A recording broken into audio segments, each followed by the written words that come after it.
Praise the Lord. परमेश्वर का धन्यवाद, उसकी दया, उसकी करुणा से एक और बार अवसर मिला उसके वचन में से सीखने के लिए। आइए आज का वचन हम देखेंगे भजन संहिता और उसका 123वां अध्याय। आज थोड़ी तबीयत ढीली है पर परमेश्वर की दया से परमेश्वर शक्ति और सामर्थ्य है। 123 और उसका दूसरी आयत में पढ़ता हूं। जैसे दासों की आंखें अपनी स्वामियों के हाथ की ओर और जैसे दासियों की आंखें अपनी स्वामिनी के हाथ की ओर लगी रहती हैं, वैसे ही हमारी आंखें हमारे परमेश्वर यहोवा की ओर उस समय तक लगी रहेगी जब तक वह हम पर अनुग्रह ना करे। और 2025 के लिए ये संदेश है आपके लिए। यहां पर सिखाता है प्रभु कि हम कब तक उसकी ओर देखें जब तक वो हमें ना दे दे। एक शब्द है हिंदी बाइबल के अंदर, आशा। वो एक इब्रानी शब्द से लिया गया है। इब्रानी शब्द में आशा नहीं है। इब्रानी शब्द के अंदर यही है, जब तक प्रभु तू नहीं देगा तब तक मैं तेरी ओर देखता रहूंगा। वही चीज लिखी है वही भजन संहिता के अंदर कि जिस तरह से एक दास अपने स्वामी के हाथों की ओर देखता रहता है कि कब ये मुझे दे, ऐसे ही दासी अपनी स्वामिनी की ओर देखती है कि कब मुझे ये दे। उसी प्रकार मैं तेरा दास प्रभु तेरी ओर देखता रहूंगा। आज जीवन के अंदर कई समस्याएं हैं, कई समस्या जिसका हल हमारे पास नहीं है। पैसा होते हुए भी हल नहीं है और निर्धन है उसके पास भी हल नहीं है। हर एक अवस्था में लोग हैं। मैं आज सुबह चैपल में, हमारे स्टाफ के चैपल में एक बात कर रहा था। हर एक मनुष्य की जरूरतें अलग अलग है। हर एक मनुष्य, कोई मनुष्य 5 लाख रुपए में अपना धंधा स्टार्ट कर सकता है तो कोई मनुष्य 5 लाख की एक बाइक खरीद के पूरे 5 लाख खत्म कर देगा है। और कोई 5 लाख रुपए लेकर घूमने चला जाता है। उस 5 लाख का अलग अलग इस्तेमाल हुआ है। पर प्रभु यहां पर क्या कहना चाह रहा है? सही इस्तेमाल करें, सही तरीके से उसकी ओर देखें और जो आशीष वो हमें देता है उसको उसकी महिमा के लिए लगा दें। डॉक्टर सैम बता रहे थे हमें और बोलते हैं कि उनसे सवाल किया जाता है, साहब आप इतना खर्चा करते हैं, बाइक टूर पूरा उन्होंने स्पॉन्सर किया, हमें गाड़ियों के से लेकर सब चीज उन्होंने स्पॉन्सर करी, हमें सिर्फ जाना था और कुछ पैसा खर्च पे हुआ। लोगों ने पूछा, साहब आप इतना खर्चा क्यों करते हैं? उन्होंने एक जवाब दिया, बहुत ही उत्तम जवाब। बोला, मैं मसीह हूं। आमीन। मैं मसीह हूं और जो आशीष मुझे मिली है वो आशीष बांटने में मुझे अच्छा लगता है। कितना धन्य दास है वो कि उसको खुशी बांटने में मजा आता है, आनंद आता है कि मैं खुशी दे सकूं किसी को। ऐसा ही प्रभु का भी नेचर है, या फिर यूं बोल लो, प्रभु के नेचर के अनुसार डॉक्टर सैम का नेचर बन चुका है। प्रभु को भी, प्रभु यीशु मसीह को भी जब तक वो ना दे उसको अच्छा नहीं लगता। नए साल 2025 के अंदर आप लोगों के लिए आशीष है, प्रभु देना चाहता है। पर उससे पहले एक वाक्य लिखा हुआ है, जब तक तू नहीं देगा प्रभु तेरी ओर देखता रहूंगा। हमें उसी की ओर देखना है कि देगा तो तू देगा, नहीं तो और कोई नहीं देगा। ये अगर हमने सोच लिया, ठान लिया कि मेरा प्रभु तू ही देगा, मेरा प्रभु ही देगा, आप शर्त ले, आप 100% निश्चिंत हो जाए, प्रभु ही देगा। यहां पर लिखा है, दाऊद राजा क्या बोलता है कि यात्रा का गीत है ये और दया की प्रार्थना है ये। बोलता है, जब तक हम पर अनुग्रह ना करे हमारी उस समय तक आंख लगी रहेगी, उस समय तक हम देखते रहेंगे। ये धीरज, ये विश्वास प्रभु चाहता है आज के मसीहों से। क्या इतना धीरज और विश्वास है हमारे अंदर, या हम कुछ समय तक इंतजार करते हैं और फिर बोलते हैं कि अब मैं मेरे जीवन को मेरे हिसाब से चलाऊंगा? कई बार होता है ना, हम लोग प्रार्थना कर रहे हैं 1 महीना निकल जाता है, 2 महीना निकल जाता है, 3 महीना निकल जाता है, 4 महीना निकल जाता है, आधा साल हो गया, हमारी प्रार्थना को उत्तर नहीं मिला। फिर हम क्या सोचते हैं, इस प्रार्थना को ड्रॉप कर दो साहब, अब ये प्रार्थना नहीं करेंगे, प्रभु की इच्छा नहीं है। हमारे मन में आता है और हम हमारी इच्छा से चलने लग जाते हैं। अगर यही काम अब्राहम ने किया होता तो क्या आज इस्राएली जाति आती? 25 साल इंतजार करा, 25 साल उस प्रभु की बात पर विश्वास के साथ, दृढ़ता के साथ जीवन जीता रहा कि मेरे प्रभु ने कहा था मुझे पुत्र देगा। 25 साल तक 1% भी उसका विश्वास नहीं डगमगाया। उस विश्वास में बना रहा वो कि मेरे परमेश्वर ने मुझे कहा है, झूठ नहीं बोलता वो। आज हम उसी विश्वास के आधार पर अपने जीवन को जिए कि परमेश्वर दे या ना दे, जिस हमें हम मानते हैं उस समय हमें मिले या ना मिले, हमारा विश्वास दृढ़ बना रहे कि मेरा प्रभु देगा तो तू ही देगा। यह है सच्चाई। इसी विश्वास के विषय में कहता है दाऊद राजा यहाँ पर, उसी विश्वास के विषय में कि मेरी आंखें लगी रहेंगी प्रभु जब तक तू मुझे ना दे। कितना धन्यवाद दें हम ऐसे महान दासों के लिए कि उन्होंने उस विश्वास के आधार पर अपने जीवन में आशीष पाई। अगर वो आशीष नहीं पाते तो आज हमारा विश्वास दृढ़ नहीं होता। उन्होंने दृढ़ निश्चय कर लिया, धीरज रखा और विश्वास में बने रहे और प्रभु ने उनको आशीषित कर दिया। इतना महान आशीषित कर दिया कि वो उदाहरण बन गए दूसरे मनुष्य जाति के लिए। ये प्रभु की दया। दाऊद राजा 7 साल दाऊद राजा के जीवन के अंदर ऐसे आए जब दाऊद राजा सिर्फ भागता रहा, अपने प्राणों को बचाता रहा। 7 साल बहुत लंबा पीरियड होता है। जिस व्यक्ति ने फरारी काटी है या फिर जिस व्यक्ति के ऊपर क्रिमिनल चार्ज लगा हुआ है और वो जगह जगह भागता है, उस व्यक्ति के दिल से पूछो छुपना कितना कठिन है। उसके पीछे संसार की पुलिस पड़ी है, जहां उसको देखा जाएगा तुरंत बोल दिया जाएगा सब पुलिस को कि साहब ये यहां पर है। ऐसा व्यक्ति भाग रहा है अपने प्राणों को बचा रहा है 7 साल तक। क्योंकि दाऊद के लिए यही था, जहां दिखे जैसा दिखे तुरंत शाऊल को बताया जाए और शाऊल राजा जाके उसको मार दे। क्या जीवन है ना। ऐसे जीवन के अंदर हम हमारे दिल से उसकी आराधना होगी क्या? नहीं हो सकती। ऐसे जीवन में ही उसने भजन संहिता लिखी है। ऐसे जीवन के अंदर ही उसके मन से प्रशंसा निकल रही है कि मेरा प्रभु मैं किसका भय खाऊं, तू मेरे साथ है, मैं किससे डरूं।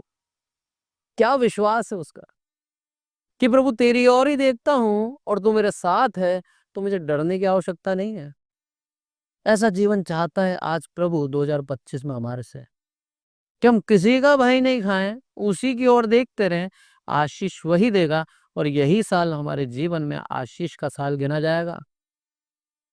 प्रभु यीशु मसीह ने बोला था, जब पहली बार प्रभु यीशु मसीह आराधनालय में खड़े होकर यशा भविष्यवक्ता की किताब में जब पढ़ा उसने, तो उसने बोला था यही साल प्रसन्न होने का साल है। यदि पुराने समय में देखा जाए और प्रसन्न होने का साल कब बताया जाता था मालूम है आपको? जुबली के बाद वाला साल प्रसन्न होने वाला साल। यानी कि इसराइलियों के साथ पास अगर कोई दास है तो दास ने 50 साल कंप्लीट कर लिए तो 50वें साल वो स्वतंत्र किया जाता था। स्वतंत्र। और वो साल प्रसन्न होने का साल था। प्रभु यीशु मसीह बोलता है कि जो साल में वो आया और उसके बाद सारे साल परमेश्वर यहोवा के प्रसन्न होने का साल है। मीन्स जितने भी लोग बंधुआई में हैं, जितने भी लोग कर्जे में हैं, जितने भी लोग हर एक प्रकार के कष्ट में हैं, दुख में हैं, इस वर्ष में उनको प्रभु आजादी दे देगा, स्वतंत्र कर देगा। क्योंकि ये प्रसन्न होने का साल है, यहोवा के प्रसन्न होने का साल है। वही साल के अंदर हमें करना क्या है? उसकी ओर देखते रहे। दाऊद इसीलिए सिखा रहा है, बोला देखते रहो, बस देखते रहो, वो आपको देगा। एक और उदाहरण से समझाता हूं मैं आपको। मेरा बच्चा है ना छोटा सा जॉना, 3 साल का है अभी। जब मैं ऑफिस से आता हूँ घर पे, वो मेरे को देखता है और उसकी आंखें मेरी ओर लगी रहती हैं। क्या कारण से देखता है? कि मैं उसको बाइक पे घुमाऊं। वो देखता रहेगा, एक बार मना करूंगा, फिर दूसरे रूम में आ जाएगा, फिर मैं उसको मना करूंगा, फिर तीसरे रूम में आ जाएगा। ऐसे वो मेरे को देखता रहता है जब तक मैं उसको बाइक में ना घुमा दूं, और अंत में मुझे उसको बाइक पे घुमाना पड़ता है, क्योंकि उसकी आंखें टकटकी लगा के मुझे देख रही हैं। मैं उसे कितनी बार इग्नोर कर सकता हूँ, मैं कितनी बार उसे ना कर सकता हूँ। उसके भोले मासूम चेहरे को देखकर मुझे प्यार आ जाता है और मैं उसको लेके चला जाता हूँ। प्रभु मुझसे कई अधिक गुना प्यार करता है वो। मैं मेरे पुत्र से इतना प्यार नहीं करता जितना प्रभु यीशु हम लोगों से प्यार करता है। जब हम उसकी तरफ निगाह करके देखते रहेंगे, मांगते रहेंगे, हे प्रभु तेरे पुत्र के ऊपर दया कर, तेरी पुत्री के ऊपर दया कर, और उसकी ओर से आंख नहीं हटाएंगे, तू ही देगा प्रभु, तू ही रचने वाला, तू ही सृष्टि करता, तू ही उद्धार करता, तू ही पराक्रमी, तू ही सामर्थी, तू ही सब कर सकता है, मैं जानता हूं और विश्वास रखता हूं, इसीलिए मैं तुझे देख रहा हूं। जब उस तरह से हम उसको देखेंगे, मेरा प्रभु हमें इग्नोर नहीं कर सकता। वो प्यार करता है हमें, वो हमें वही देगा जो हमारे लिए उत्तम है, जो हमारे लिए भला है। उसने वादा किया है, उसने प्रॉमिस किया है, उस प्रतिज्ञा के अधीन आज भी मेरा प्रभु है। हमें उस प्रतिज्ञा के अधीन होना है, वो तो है। लिखा है व्यवस्था विवरण 7 के 12 के अंदर, निकालें आप, मैं आपको बताता हूं।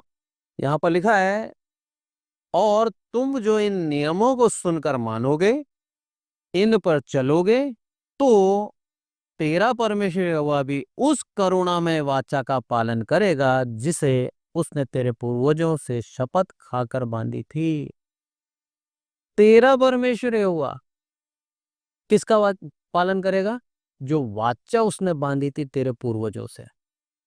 अब आप बोलोगे साहब हमारे पूर्वज तो नॉन क्रिश्चियन थे, हमारे पूर्वजों से क्या बांधा उसने वाचा? या फिर आप ये भी बोल सकते हो साहब कि हमारे पूर्वज मसीह नहीं थे। मसीह तो थे, पर नाम के थे, मसीह नहीं थे। बहुत अंतर है क्रिश्चियन लिखना जाति के अंदर और एक मसीह होकर जीवन को बिताना, बहुत अंतर है। आप कह सकते हो बोला हमारे साथ क्या वाचा बांधी उसने, कैसे ये वचन हमारे लिए आज पूरे होते हैं? ये वचन तो कई हजार साल पहले बोल चुका है प्रभु, आज हमारे लिए ये वचन किस तरह उपयोगी है? जब सवाल आता है, उस सवाल का जवाब देता हूं मैं आपको। आज भी ये वचन हमारे लिए उपयोगी है, क्योंकि हम जब विश्वास करते हैं, मेरे प्रभु की प्रजा में जुड़ जाते हैं, और जो वाचा उसने अब्राहम से बांधी थी उसी वाचा के अधीन आज हम हो जाते हैं। इसीलिए क्या बोलता है, बोला अगर तुम ऐसा करो तो, उसके अंदर लिखा है तो। 2025 में आशीष चाहते हैं, 2025 में आप छुटकारा चाहते हैं, उस बंधन से निकलना चाहते हैं, स्वतंत्र होना चाहते हैं, तो ये आपको करना होगा। क्या लिखा है कि इन नियमों को सुनकर मानोगे और उन पर चलोगे। ये जो सुसमाचार सुनाया जा रहा है, इसको मानोगे और इस पर चलोगे, तो मैं सब कुछ करूंगा। क्या क्या करूंगा? 13वीं आयत में लिखा है, और वह तुझसे प्रेम रखेगा। सबसे बड़ी बात, परमेश्वर यहोवा हमसे प्रेम रखेगा। सबसे बड़ी और सबसे उत्तम बात है 2025 के लिए कि वो हमसे प्रेम रखता है। आगे बोलता है, तुझे आशीष देगा, गिनती में बढ़ाएगा, और जो देश उसने तेरे पूर्वजों से शपथ खाकर तुझे देने को कहा है, उसमें वह तेरे संतान पर अन्न, नए दाखमधु, टटके तेल आदि भूमि की उपज पर आशीष दिया करेगा। तेरी गाय बल, तेरी भेड़ बकरियां बढ़ती जाएं, बढ़ती करेगा। हर तरह से तेरी संपत्ति को बढ़ाएगा, तेरे संतान को बढ़ाएगा, और तुझे खुद को उस देश को देगा। कब देगा? जब हम सुनेंगे और चलेंगे। सिर्फ सुनने वाले ना बने, चलने वाले भी बने। प्रभु यही चाहता है आज हमसे। वचन को सुन लेना, आनंदित हो जाना, खुशी खुशी घर जाना। हम उस बीज के समान है जो पथरीली भूमि पे गिरा था, गिरा, जड़ ना पाकर तुरंत उठा, ज्यादा मिट्टी नहीं थी, तुरंत उग गया, और उसका कारण क्या हुआ? धूप पड़ी और झुलस के खत्म हो गया। ऐसे उदाहरण नहीं दिए प्रभु यीशु मसीह ने। कई बार हम उत्साहित हो जाते हैं कि वाह क्या मैसेज है, मेरे लिए ही है, और उसके बाद आधे घंटे बाद सब भूल जाते हैं। क्योंकि हम सिर्फ सुनने वाले थे, उस पर चलने वाले नहीं थे। 2024 तक अगर आप सिर्फ सुनने वाले थे, 25 में चलने वाले बन जाए। आशीषें आशीषें पाएंगे, इतनी आशीष जो आपने कभी सोची नहीं है। वो सारी इच्छाएं जो आज तक आपकी इच्छाएं ही हैं, मेरा प्रभु पूरी करना चाहता है। आपकी आवश्यकताओं को पूर्ण करना चाहता है, इसलिए बोलता है मेरी ओर देखता रहे। बताया उसने उदाहरण देकर कैसे देखना है। एक दास अपने स्वामी की तरफ देखता है, ऐसे ही तुझे देखना है। मेरा दास है तो कितनी बड़ी बात है कि हम मेरे परमेश्वर के पुत्र प्रभु यीशु मसीह के दास है। ये आसान बात नहीं है। इसको और प्यार से समझाते हैं भाई। एक कंपनी होती है ना, कंपनी, बड़ी कंपनी, माइक्रोसॉफ्ट, टेस्ला और बड़ी कोई कंपनी आप ले लो, ठीक है, गूगल। इसमें जैसे ही जॉब लगती है ना, दूसरे दिन आपका नाम और आपकी फोटो अखबार में आ जाती है कि साहब इंडिया ओरिजिन का बंदा था, यानी कि इंडियन है और गूगल में काम कर रहा है, 4 करोड़ का पैकेज है। आपने सुना होगा ना, न्यूज़पेपर में आता है। क्यों? गूगल का दास बना है वो, गूगल के यहाँ काम कर रहा है वो। अब सारा खर्चा, सारी उसके भविष्य, सब कुछ गूगल सुधार के देगा। अच्छी जॉब देगा, अच्छा घर देगा, उसके फ्यूचर को सिक्योर करेगा। सब कुछ गूगल की जिम्मेदारी होगी, क्योंकि गूगल के यहाँ नौकरी करता है। यहाँ पर प्रभु क्या बोलता है? तू मेरा दास है। हम कहाँ नौकरी कर रहे हैं? परम प्रधान परमेश्वर की। इससे बड़ी कोई कंपनी मैं नहीं समझता इस दुनिया में, इससे बड़ी नहीं है। गर्व से कहना चाहिए मैं प्रभु का दास हूं, गर्व से। प्रभु ने चुना है मुझे, भले ही पेपर में फोटो नहीं आ रही ना आज, कोई दिक्कत नहीं, एक समय आएगा पेपर में इश्तेहार भी आएंगे, सम्मान भी होगा, बढ़ाएगा भी वो। क्यों बढ़ाएगा? उस परम प्रधान के यहाँ नौकरी कर रहे हैं आज हम। उस परम प्रधान के यहाँ आज कार्य करने का मौका लगाया हमें। उस परम प्रधान ने चुना है, इसलिए हम उसका धन्यवाद करें। अब सारी जिम्मेदारी उसकी हो जाती है, सब कुछ उसका हो जाता है। हमारे खिलाने की जिम्मेदारी उसकी, हमारे ऐशो आराम की जिम्मेदारी उसकी, हमारे भविष्य की जिम्मेदारी उसकी, हमारे बच्चों को बढ़ाने की जिम्मेदारी उसकी, सारी जिम्मेदारी उसकी। एक बार को गूगल वफादार नहीं रहेगा, वो नौकरी से निकाल सकता है। मेरा प्रभु कभी नौकरी से नहीं निकालता। हमने 60 के बाद गूगल बोलेगा नमस्ते, अब आप घर जाएं। मृत्यु के दिन तक आप प्रभु के दास रहते हैं, ये इस जॉब की खूबी है।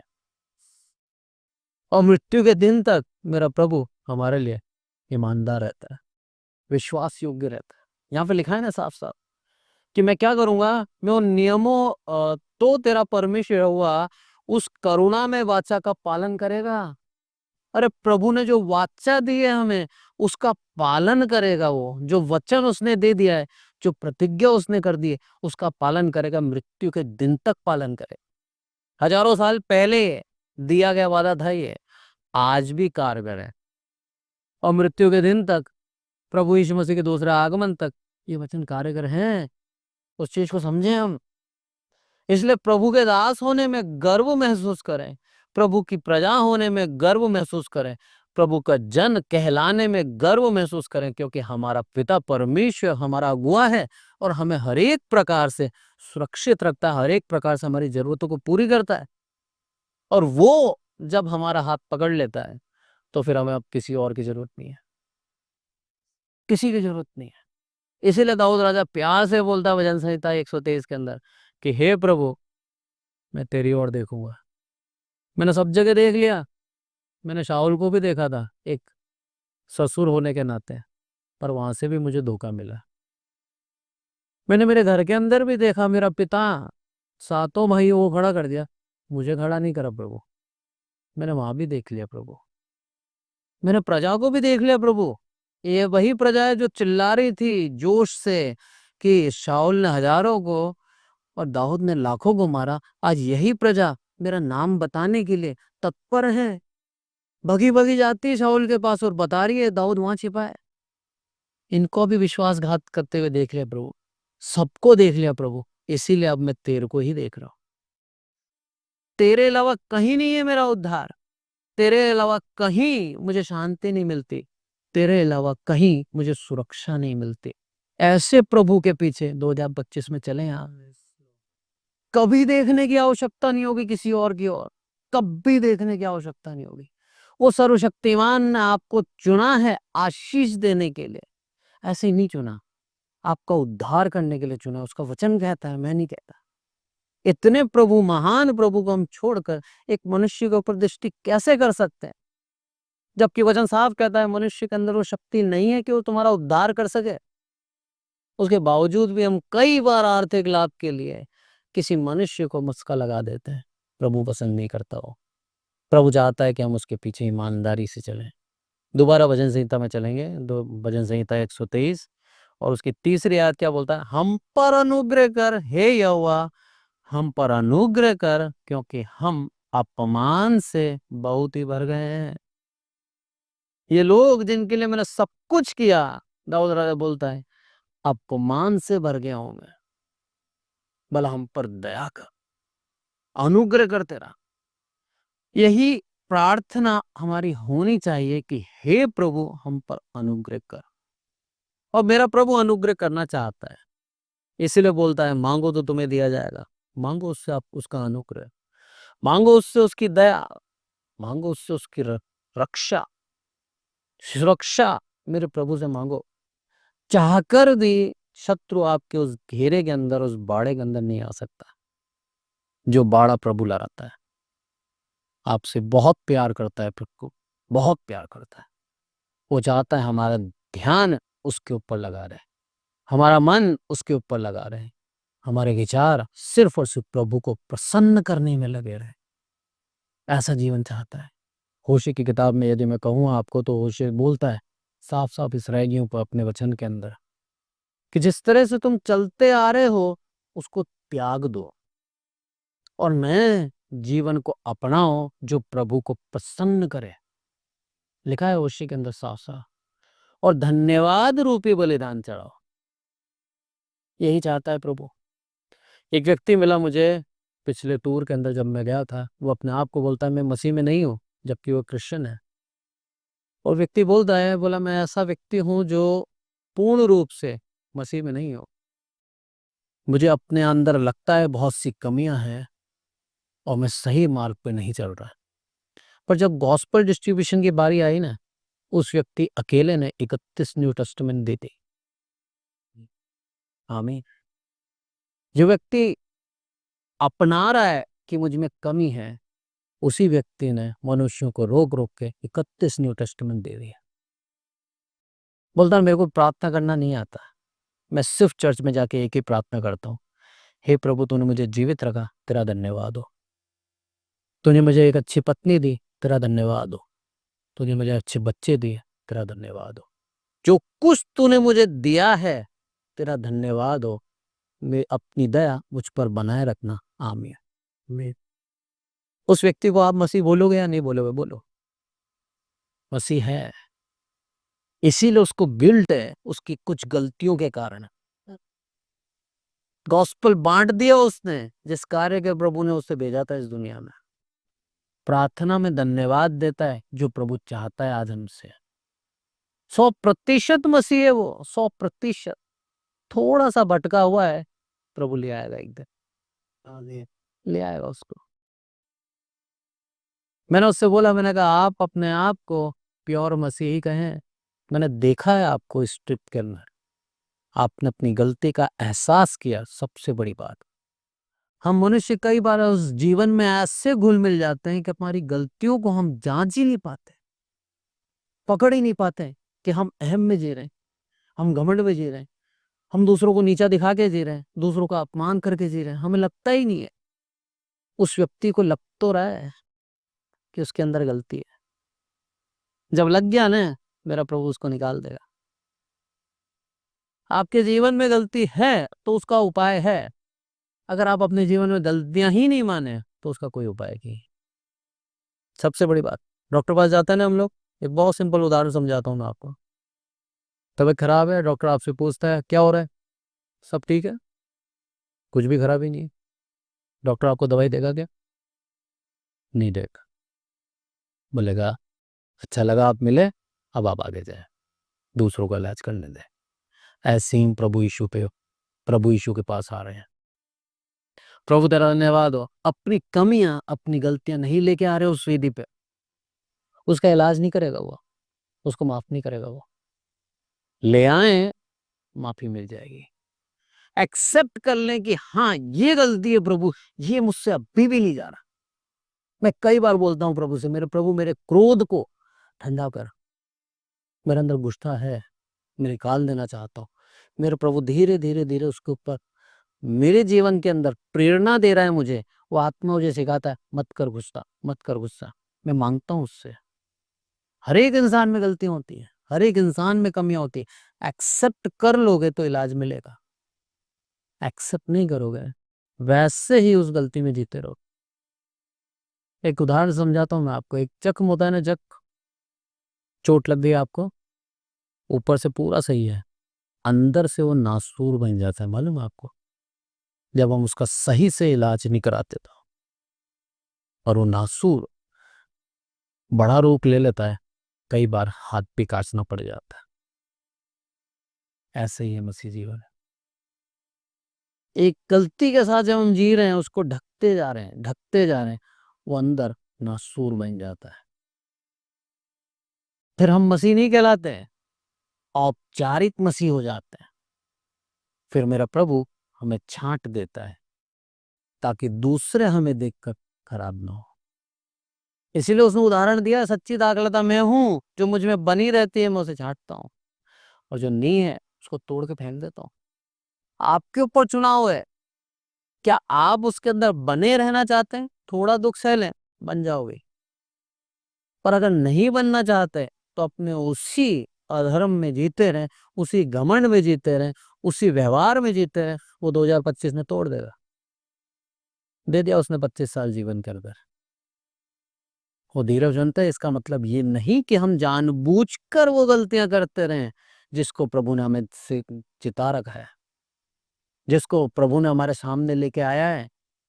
वो चाहता है हम उन गलतियों से निकलें, और नहीं निकल रहे हैं, वो डाली में से तोड़ देगा। और कितनी भी हरी भरी डाली हो, कितनी भी हरी भरी डाली हो, जैसे ही पेड़ से टूटती है कुछ दिन में सूख जाती है। कहाँ गया उस डाली का बल, कहाँ गया उस डाली का पोषण, कहाँ गया उस डाली के फल? सब खत्म। प्रभु में है, उसका धन्यवाद करें, और अपने गुनाहों को, अपने अधर्मों को उसके सामने वेदी पे लेके आते रहें, आपका इलाज हो जाएगा। और 2025 में वो आशीषें देखेंगे आप, जो आशीषों के लिए आज तक आपने प्रार्थना करी। वो आशीषें प्रभु देना चाहता है, महान बना देना चाहता है आपको। डॉक्टर बिली ग्राम के विषय में बताता हूं मैं आपको। बिली ग्राम एक मामूली डेयरी फार्म के अंदर काम करने वाले एक मामूली वर्कर थे, शायद आपको ना मालूम हो। बिली ग्राम, जो 99 साल तक प्रभु ने उनको जीवित रखा। और उस समय जब टेलीविजन आया था, सबसे ज्यादा टेलीकास्ट उनके ही प्रचार हुआ करते थे। उस व्यक्ति ने अकेले हाथ खड़ा किया था उस समय, जब काउंटर कॉल हुआ कि कौन अपने जीवन को प्रभु यीशु मसीह के लिए दे सकता है। ये व्यक्ति ने खड़े होकर, पतला सा लंबा सा एक व्यक्ति खड़ा हुआ, और कई सौ लोगों के बीच में से खड़ा होकर सामने आया और बोलता है कि मैं मेरे जीवन को प्रभु यीशु मसीह के लिए देना चाहता हूँ। और ऐसा दिया उसने कि आज उनकी मृत्यु के बावजूद भी उनके सुसमाचार आपको यूट्यूब पे मिल जाएंगे। उनकी रील्स उनके चैनल वाले बना के डालते हैं, और साथ ही वो लोग जो जानते हैं बिली ग्राम एक बहुत बड़ा प्रचारक है, उनके वीडियो में से छांट छांट के अपने चैनल पे डालते रहते हैं। सुसमाचार आज भी फैल रहा है, उनका वचन खत्म नहीं हुआ। जो प्रभु ने उनके द्वारा कहा था वो वचन आज भी फैल रहा है। आज भी प्रभु के दास के द्वारा आत्मा बचाई जा रही है, मरने के बाद भी। यह है आशीषित जीवन। वो आशीषित नहीं था जो वो जी रहा था, आशीषित ये है जो उसके मरने के बाद भी उसका नाम अमर है। ऐसा जीवन देना चाहता है प्रभु। यह है आशीष सच्ची। प्रभु यीशु मसीह चले गए स्वर्ग राज्य के अंदर, शैतान ने यह चाहा था इसको सलीब पर चढ़ा देंगे, इसका नामो निशान खत्म कर देंगे, पर हो पाया क्या? नहीं हो पाया। आज भी प्रभु यीशु मसीह का नाम आदर से लिया जाता है। आज भी प्रभु यीशु मसीह से के नाम में उद्धार है, उसके नाम में चंगाई है, उसके नाम में सब कुछ है, ताकत है, उसके नाम में है। वो नाम ही काफी है। शैतान चाहता कुछ और है, होता कुछ और है। क्योंकि सारी व्यवस्था, सारी चीजें मेरे परमेश्वर के अधीन है, उसी के आधार पर होता है सब कुछ। सोचता है शैतान मैं बिगाड़ दूंगा, मैं खत्म कर दूंगा, और प्रभु मन ही मन सोचता होगा तू मेरी योजना के तहत है। हाँ जी, मेरी योजना के तहत है। नीति वचन निकालें। नीति वचन के अंदर लिखा है 16वां अध्याय और पहली आयत पढ़ता हूं मैं। मन की युक्ति मनुष्य के वश में रहती है, परंतु मुंह से कहना यहोवा की ओर से होता है। तीसरी आयत बोलती है अपने कामों को यहोवा पे डाल दे, इससे तेरी कल्पना सिद्ध होंगी। सोचते हैं ना हम लोग, बहुत कुछ सोचते हैं, बोलते समय शब्द बदल जाते हैं। क्यों? मेरे प्रभु के अधीन है हमारा मुंह। एक सिंपल उदाहरण से समझाता हूं मैं आपको।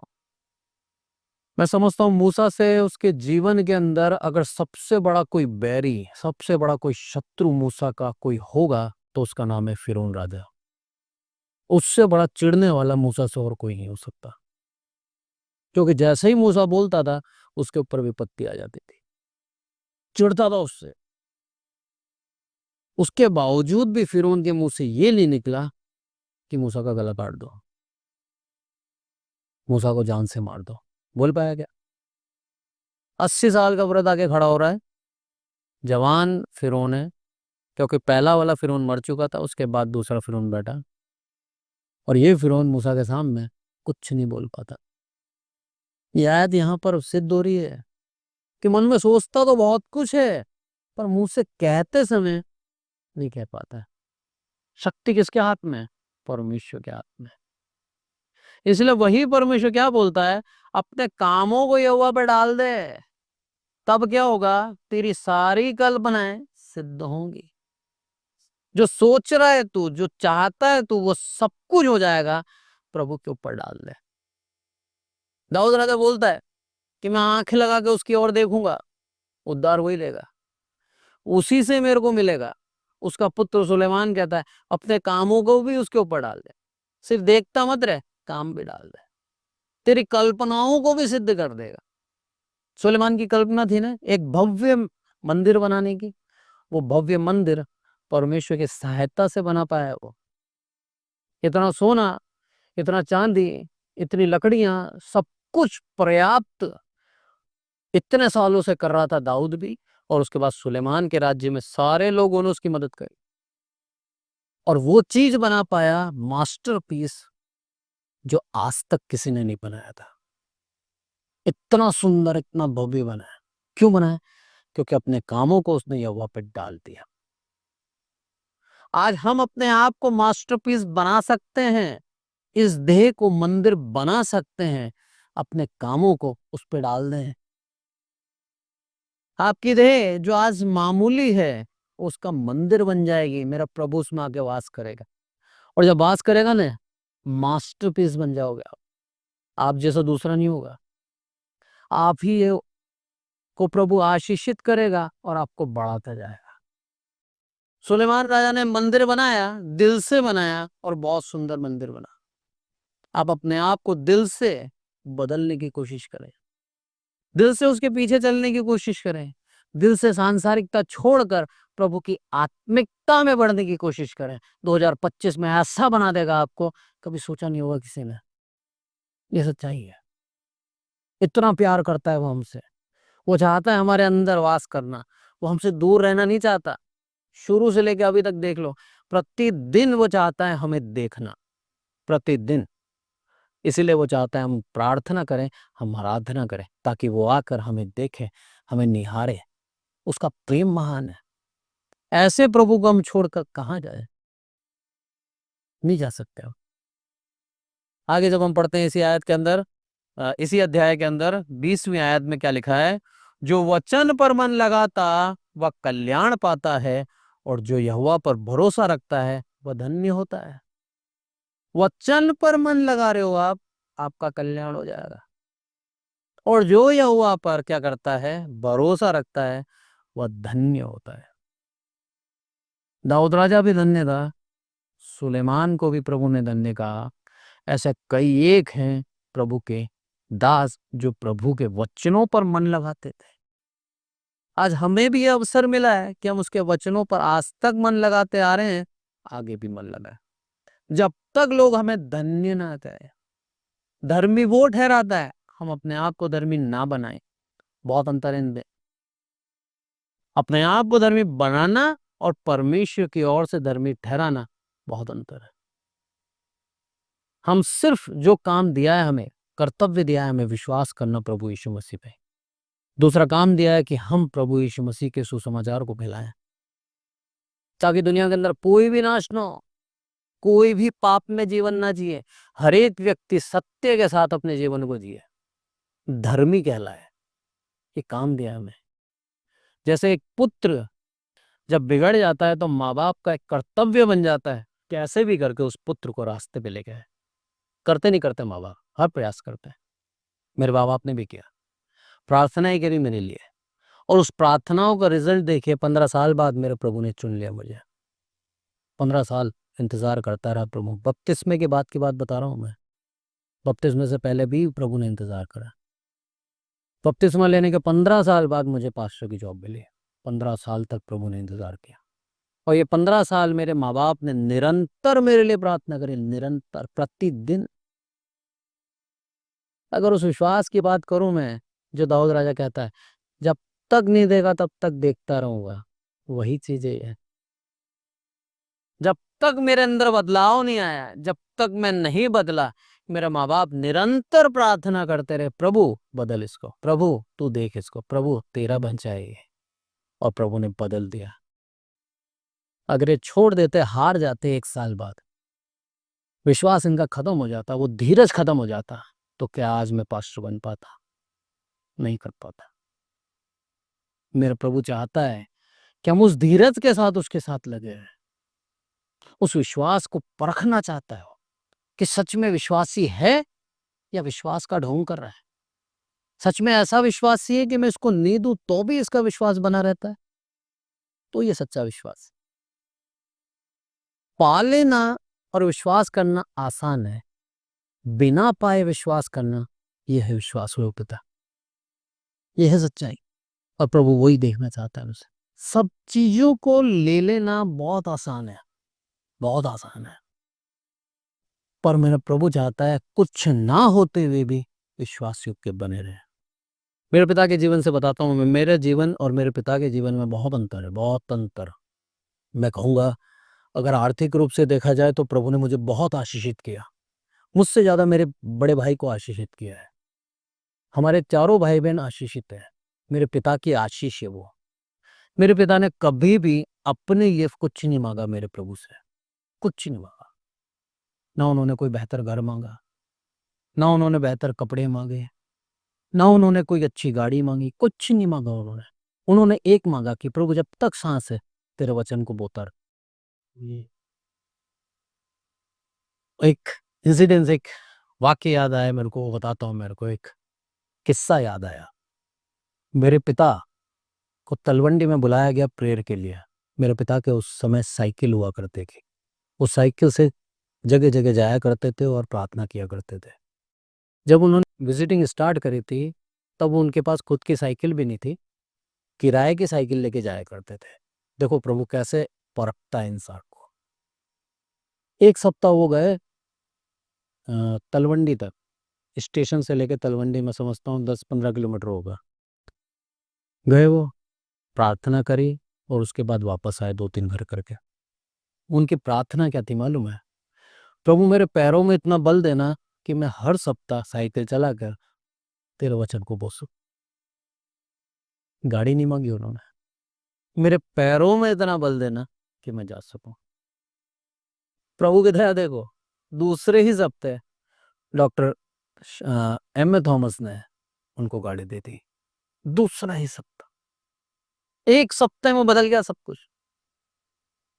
मांगा नहीं पर मेरे प्रभु, मेरे पिता ने ये उनकी सादगी बोल लो या फिर ये उनका नेचर बोल लो कि प्रभु जो दिया तूने वो काफी है मेरे लिए, मेरे को जीवन दिया काफी है।